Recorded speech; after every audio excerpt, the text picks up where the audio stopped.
First of all, I want to say how fortunate we are to beat a really good Florida Atlantic team. Dusty did a fantastic job with his squad, and it's hard because more than one team are deserving, and we found a way, Lamont found a way to make an incredible shot to send us to the next round. But congratulations to Florida Atlantic, an incredible team, incredible run. We're just proud to be moving on, representing San Diego State University in the city of San Diego in the championship game on Monday night. We're looking forward to it. Thank you, Coach. We're taking questions only for student athletes right now, just for the players. We'll go down front, right of the aisle. Danielle Lerner, Houston Chronicle. Lamont, what was going through your mind on that last play? Were you going to shoot it no matter what, or what did you see?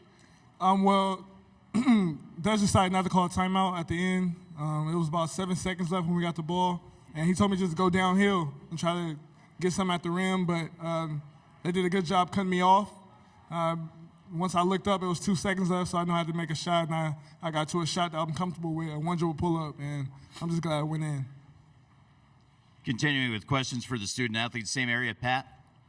For Lamont, you've had just a few minutes now to process it. Has it sunk in what you just did here? A little bit.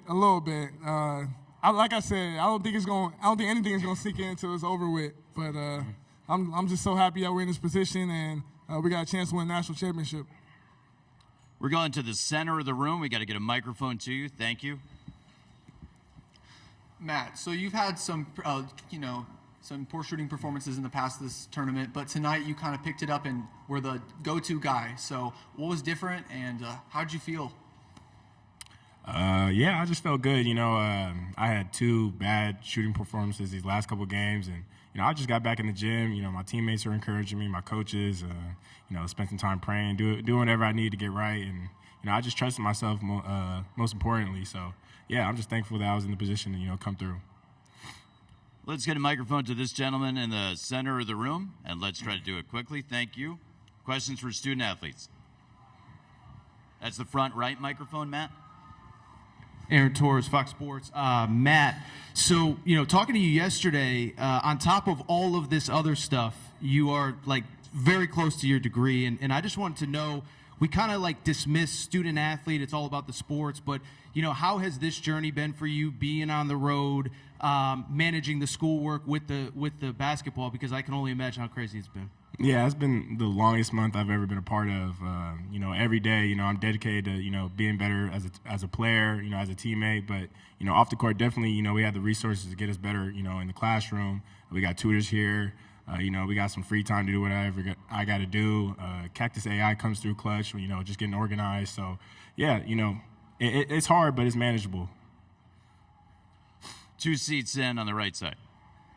Austin Tark, East Village Times. Matt, can you take us back to the second half? You're down 14. FAU has a lot of momentum. Parrish has picked up a technical. What was the huddle looking like, and just to fight back into that game? Yeah, we were just motivated. We've been in that position so many times throughout the year. We've always been knocked down, but the biggest thing we always do is just get back up and keep fighting. We got a lot of maturity on this team, so it was nothing to us. And we knew, we had time on our side, so we just got together and fought back. And I'm really proud of our guys. Left side, right of the aisle, Dana, questions for student athletes? Oh, I'm sorry, Nancy. Sorry, the lighting is challenging. Nancy Armour, USA Today. This is for Matt. I think there was a 2-minute span that you guys had 9 offensive rebounds during that rally. How big was that?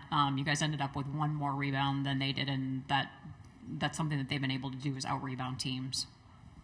Yeah, we know in order to win this game, we had to do all the little things, get loose balls, get offensive rebounds when we had a chance, and that's the type of team we're made up of. We got guys that are willing to put themselves out on a limb and make plays like that. And even when the ball's not going in, we just all trust each other and we make second efforts, offensively and defensively. So, yeah, that's what we've been doing all year, and that's what's got us to the championship game.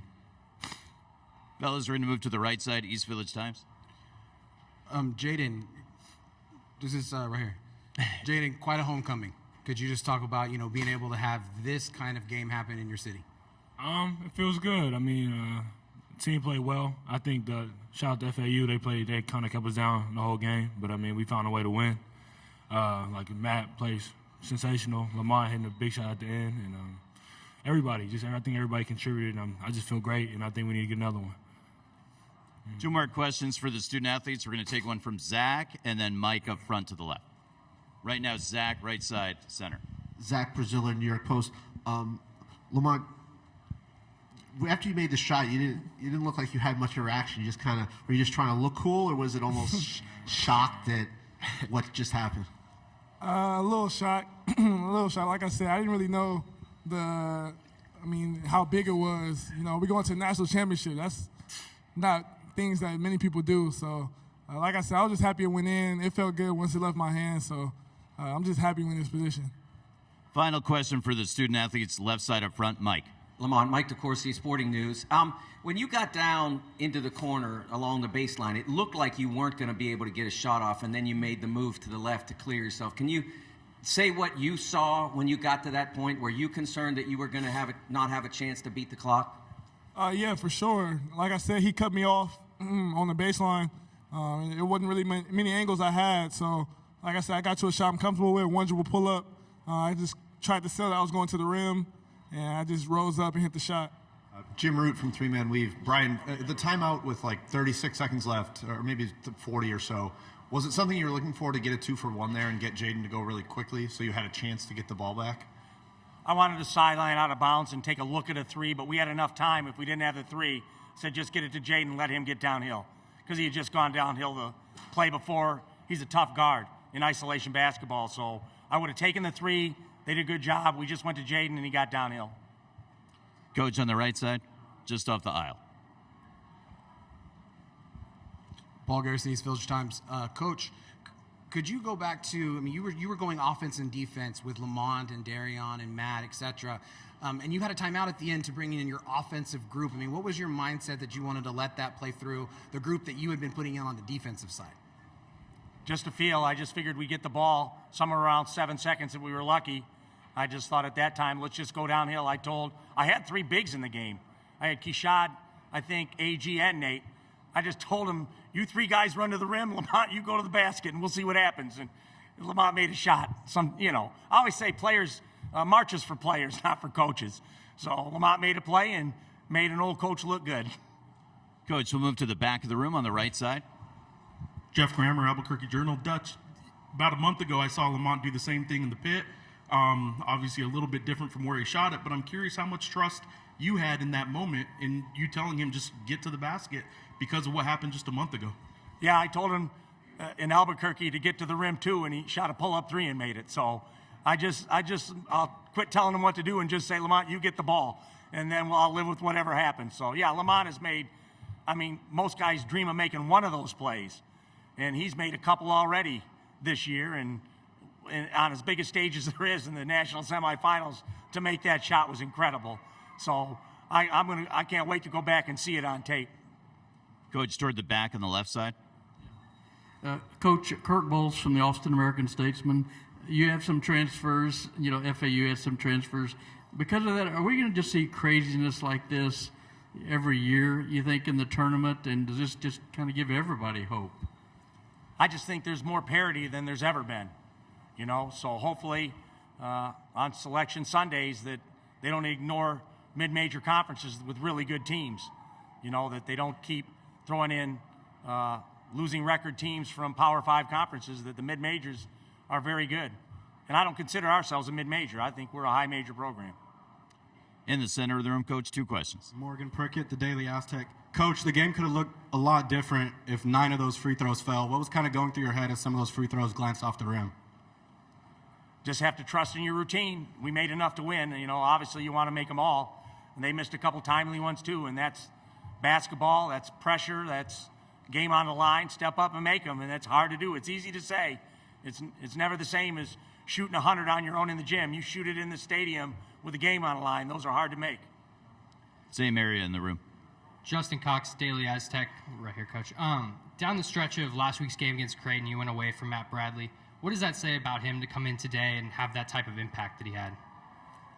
It's just, I put on the board again, be fearless. And he was fearless. He was going to shoot himself into this game. And the first one went in, and that always makes you feel good to see the first one go in, and then he got rolling. So he's a dangerous offensive player. He can create his own shot, and he's a very good passer too. So it was good to see Matt rolling. On the left side of the room, right of the aisle, Nancy.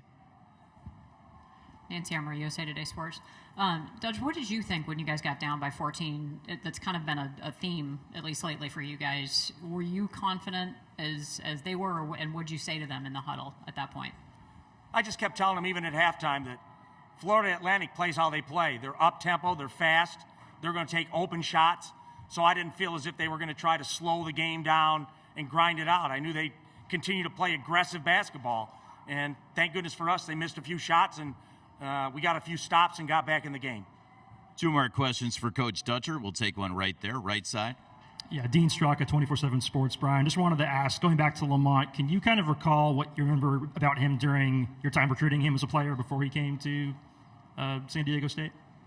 Lamont Butler was the all-time leading scorer at his high school, Long Beach Poly, and Reggie Miller played there. So I ought to tell you that he can put it in the basket. So we knew what we were getting in Lamont. We were getting a leader. We were getting a tough, hard-nosed kid, and he has an ability to score the ball when he needs to.